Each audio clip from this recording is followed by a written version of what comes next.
Welcome to the Design Materials channel. I am Edson Mafuz, architect and professor of architectural design at the School of Architecture, Federal University of Rio Grande do Sul, Porto Alegre, Brazil. I'm back with another video on architectural design. Its theme is the residential architecture of Oscar Niemeyer, more specifically 7 collective housing projects that he built in the first and best period of his career. It is important to note here that, in the same way that no history text is totally objective and is very close to fiction, in a way the past is invented by us. In the same way, the analysis of a creative object is very subjective.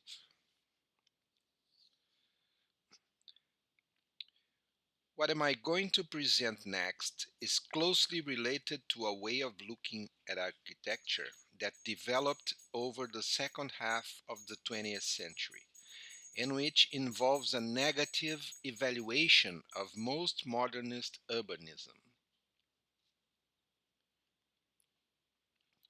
This type of urbanism, in spite of having been proposed by masters like Le Corbusier, ends up resulting in realities like this example, in which the quality of urban life is much lower than that provided by traditional urbanism. It is not even necessary to go and look in Europe for examples of cities full of life and in which it is good to live. From this point of view, open space must be defined by architecture. Buildings form the background from which the figure of the open space stands out. In addition, the configuration of the buildings usually has elements that refer, although in a subtle way, to characteristics of the surroundings, such as materials, alignments, heights, etc., as was discussed in detail in the video Good Neighbors, available on this channel. In commenting on Niemeyer's 7 projects, we will try to see what fits this view of architecture in its relationship with urbanism and what goes against it. A curious fact that emerged during the research for this video was the difficulty of finding information about Niemeyer's residential projects. There is a considerable number of smaller works, such as the building on the screen, which is not documented and only appears in a Rio de Janeiro architecture guide made by the Institute of Brazilian Architects. Something similar happens with some of the buildings that we will see below, which were disowned by Niemeyer, dissatisfied with the limitations normally imposed by developers and the legislation. Niemeyer seems to have had difficulty acting in situations where he did not have full control, becoming annoyed by program changes, budgetary limitations, and the impossibility of ignoring urban legislation. We begin with the Montreal Building, one of the 3 buildings built in the central region of the city of São Paulo. It is interesting how this project and two of the following can be explained, at least partially, by their relations with the surroundings, an attitude not always adopted by modern Brazilian architecture. Montreal takes on the configuration of the site and reinforces the block, a pre-modern urban entity. In this case, the urban legislation allowed for a taller body on the corner and a maximum height of 10 floors in the rest of the site, the parts in yellow on the plan on the left. Niemeyer articulates this condition in two ways: interrupting the sunshades on the 11th floor and treating the parts located at the rear of the site differently. Here, the dotted line indicates both the interruption of the sunshades and the lower back part of the site, which appears much more clearly in this picture. In here, we can see that the white 10th floor section of the building has a facade that is very different from the one on the corner, and which is set back a meter from the sunshades. It's almost as if it was a separate building from the one on the corner. Next is the Jucilino Kubichek complex, built in Belo Horizonte. Jucilino Kubichek was the mayor of Belo Horizonte at that period, and later to be the president of Brazil during the construction of Brasilia. Built in front of Raul Soares Square, which is the confluence of four important avenues, it is an example of the attempt to modernize Brazil in the 1950s, usually represented by large-scale projects carried out employing modern architecture. In addition, there is a clear desire for monumentality, both from the Kubichek government and from private developers. The complex consists of two blocks, with 26 and 36 floors, joined by a platform.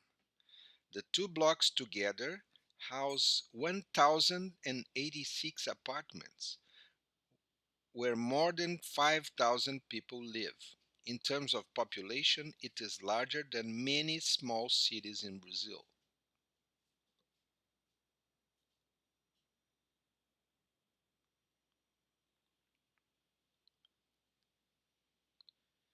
In stylistic terms, it is the usual combination of rectangular prisms with blind smaller facades on a platform, employed by many at that time.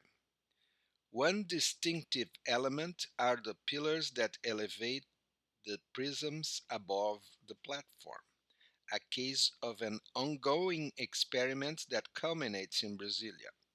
It is said that the late architect Zaha Hadid would have traveled incognito to Belo Horizonte to visit this complex and was very much impressed by its robust supports. The program is extremely ambitious for the time. Apartments of various sizes with shared common areas, something that even today Brazilians have not taken to, a hotel, bus station, supermarket, auditorium, park, playground, shops, and restaurants.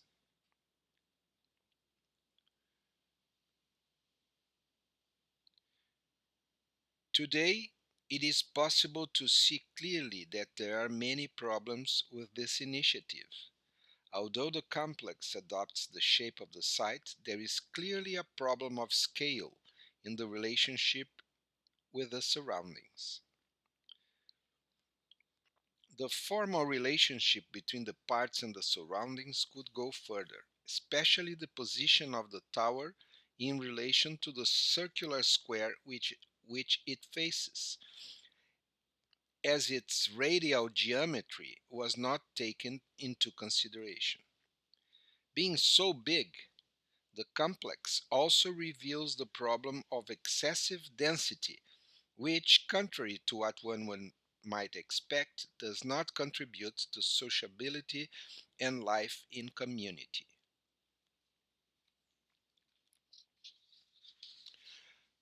Although it can be argued that the size of the project and the program of activities were defined by the developers, it is undeniable that most modern architects gladly embraced the idea of megastructures.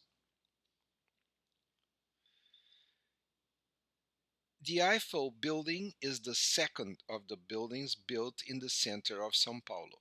Its location is in front of Praça da República, Republic Square, an important public space in the city.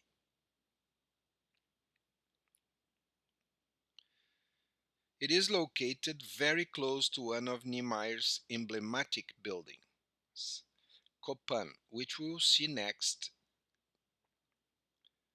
In the image, we see the Eiffel Building on the right, and just peeking through the middle of the picture, the Copan Building, the one with the horizontal sunshades in the center.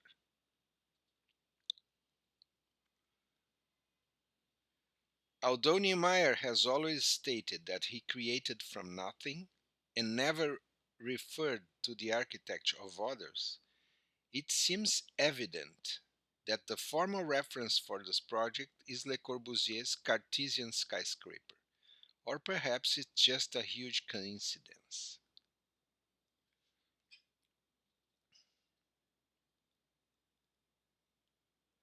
Anyway, what was thought to be an isolated building fits perfectly into the triangular shape of the site, approaching the side borders and creating an open space that expands the sidewalk and qualifies the public space. This is unusual in modern Brazilian architecture. Besides, the folded shape of the plan also makes it possible to increase its length and make better use of the site. In this project, Niemeyer takes advantage of the legislation and creates a building in which the relationship between form and program makes a lot of sense. As can be seen, the central block is higher than the lateral blocks, which is also due to urban legislation. Good architects have always been able to turn limitations into advantages. The difference between the center and the sides also appears in the distribution of apartment types, with those located in the central body being different from those on the sides. The apartments are all organized in two floors, a very common typology at the time in modern Brazilian architecture. The facade features The facade features hollow elements that are interpretations of the Brazilian tradition, recovered in seminal projects such as Parque Guinle or Guinle Park by Lúcio Costa in Rio de Janeiro. In my opinion, this is one of Niemeyer's best works, due to its total integration with the place without losing any of its modernity. And we come to the third building that was built in central São Paulo. Copan, the acronym of the company that developed the site initially, is a building famous for its shape, its size, and for the people who live there. It is one of Niemeyer's best known projects. The Copan is a project comparable to the Jucilino Kubichek complex in Belo Horizonte in size and monumentality. The numbers are very similar. Same number of residents, about 5,000, and very similar number of apartments. If you remember, at the JK complex there are 1,086 apartments, whereas here we have 1,160, more or less 80 apartments more here. The program is typical of that decade when size was associated with the ideas of progress and civilization.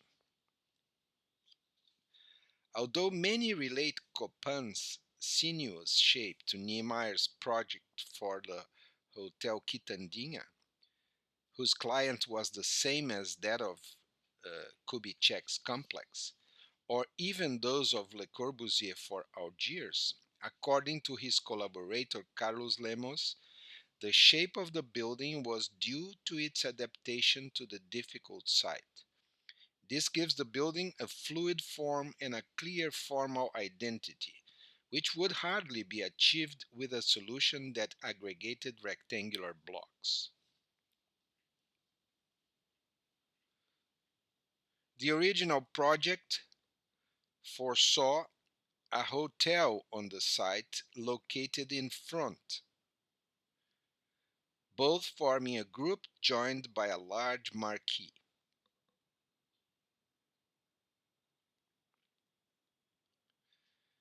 Subsequently, with the change of developers, a building for one of the banks that funded the project ended up being built, no longer by Niemeyer but by his collaborator Carlos Lemos.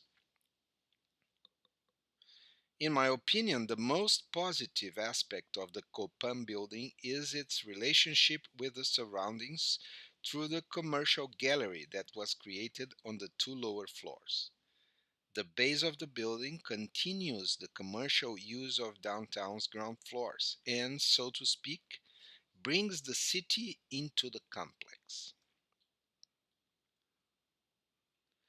The sunshade, or brise soleil, is one of the distinctive elements of the Copan building.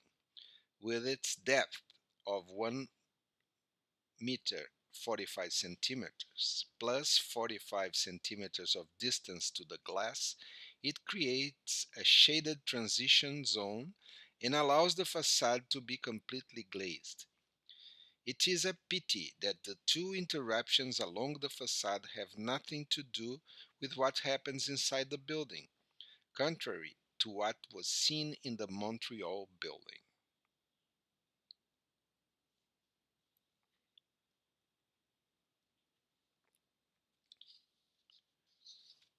This is one of the many buildings designed by Niemeyer that received his name after his death, or after the owners realized the importance of its author. Located in Praça da Liberdade, Liberty Square in Belo Horizonte, on a triangular plot resulting from the meeting of the rectangular square with a diagonal avenue, like so many in this planned city. On the opposite corner, there is another project by Niemeyer, the public library, whose main body resembles the shape of Copan. Perhaps not a coincidence, as the two projects are contemporary. Another affinity with Copan is the presence of horizontal sunshades that covered almost the whole facade, a continuous skin around the entire volume.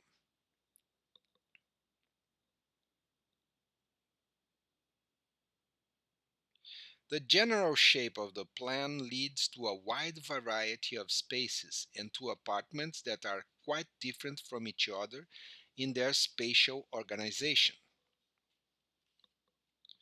However, despite the visual interest that the object may arouse, its relationship with the place is very tenuous. In its form, there is no reference to heights, volumes, elements, or alignments of what is around it, differently from what was seen in the Montreal and Eiffel buildings. Niemeyer was the only Latin American architect invited to participate in Interbau 1957 in Berlin, an exhibition like many others held in the 20th century dedicated to showing how modern architecture could create a better environment than the traditional city. Several important architects participated in the exhibition. This did not prevent the central idea from being the isolated building in open space, which was a consequence, was not defined three dimensionally. I mean, the open space was not defined three-dimensionally by the buildings. The criterion for placing the buildings on the site seems to have been just good solar orientation. One does not identify a global project that links buildings and open space, which must rely on landscaping to have some definition. Niemeyer's initial proposal is puzzling, to say the least. The central idea seems to be stacking terraced houses without elevator connection. As the elevators only give access to the ground floor, to the roof, and to level 7, where there would be no apartments, residents would be forced to go down or upstairs to reach their apartments. This feature would supposedly save on elevator stops and ensure cross ventilation on all floors. The seventh floor, the only elevator stop between ground and top floor, would be dedicated to common spaces and was designed as a club, with a bar, restaurant, games room, and auditorium. On the roof, there would be a gym, swimming pool, playground, and garden beds. This, in addition to the pilotis and the common floor, makes the initial design look like a miniature unité d'habitation. However, Niemeyer's proposal was not followed to the letter. The one that was built is more pragmatic, although it respects the essence of the project. It reduced the number of floors to 8 from a previous total of 12, eliminated the facilities on the roof, and inserted apartments in the special floor, now split in half lengthwise. The staircase tower also changed, ceasing to be a curved surface folded upon itself and became a triangular based prism. 5 types of apartments give the building the possibility to attract a varied demographics. The different spaces inside the building are revealed in one of the facades, where the balconies have been replaced by a continuous glass wall aligned with the structure.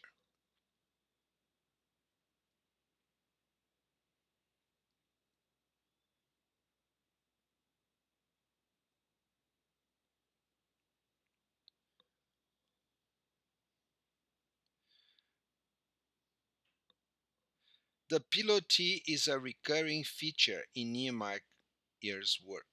In this case, it is raised a little in order to ventilate the basement, where there are parking lots, storage, and a common laundry. Here we see the famous V pillars that were used in several later projects.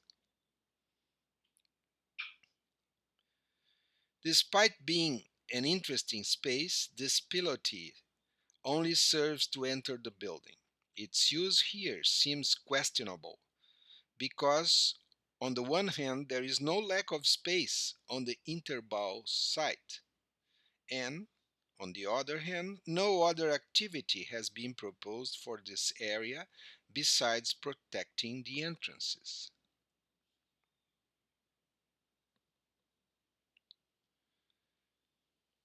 And here we see views of the special floor dedicated to collective activities.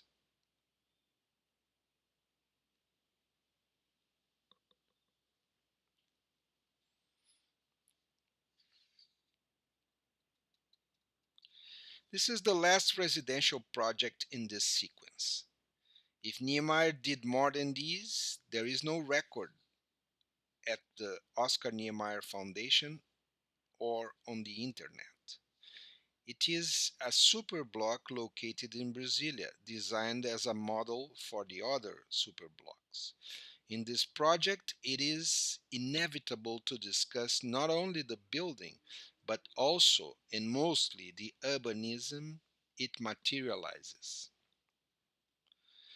In Lucio Costa's project, the superblocks were gathered in groups of four, the space between them being dedicated to non-residential uses such as commerce, schools, churches, etc.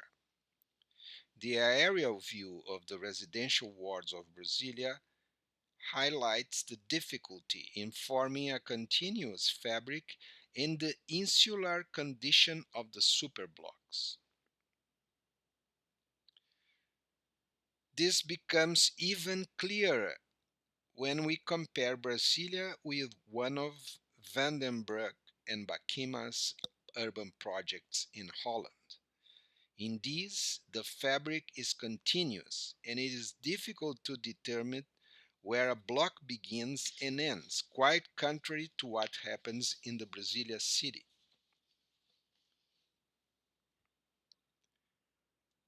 Here you can see how easy it is to identify each superblock in Brasilia, as well as the isolation between them.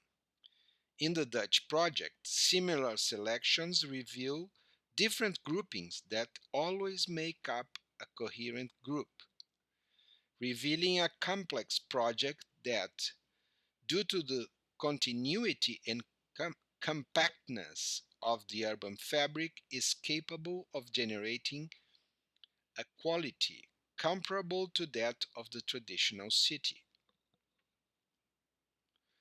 The Superbowl project for Brasilia dedicates the space between buildings to the circulation of vehicles and vegetation. There is no hierarchy between spaces. The peripheral vegetation produces closure, but also isolates one block from the other. The following two images show that the spaces between the buildings are nothing more than streets and parking lots. The greenery is pleasing, but the space is residual, is left over. Here, another problem arises, which is the fact that the service areas of the buildings face the same space, which further disqualifies it as a courtyard type area. The adjoining gardens are the best spaces in the superblocks. As for Niemeyer's buildings, they are similar to others he designed elsewhere. Pilotis, external vertical circulation, cross ventilation, etc. The problem with the Brasilia superblock is not so much the buildings as their layout on the ground, the lack of typological variety, and the excessive uniformity of heights.